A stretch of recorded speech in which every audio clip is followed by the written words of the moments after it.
Welcome back. محرم الحرام میں امن و امان کے پیش نظر پاک فوج تعینات کرنے کا فیصلہ۔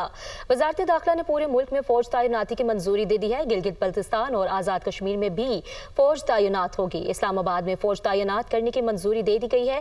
وزارت داخلہ نے آئین کے آرٹیکل 245 کے تحت فوج تعیناتی کا نوٹیفیکیشن جاری کر دیا۔ محرم الحرام میں امن و امان کے پیش نظر پاک فوج تعینات کرنے کا فیصلہ کیا گیا ہے۔ وزارت داخلہ نے پورے ملک میں فوج تعیناتی کی منظوری دے دی۔ Welcome back. محرم الحرام میں امن و امان کے پیش نظر پاک فوج تعینات کرنے کا فیصلہ۔ وزارت داخلہ نے پورے ملک میں فوج تعیناتی کی منظوری دے دی ہے۔ گلگت بلتستان اور آزاد کشمیر میں بھی فوج تعینات ہوگی۔ اسلام آباد میں فوج تعینات کرنے کی منظوری دے دی گئی ہے۔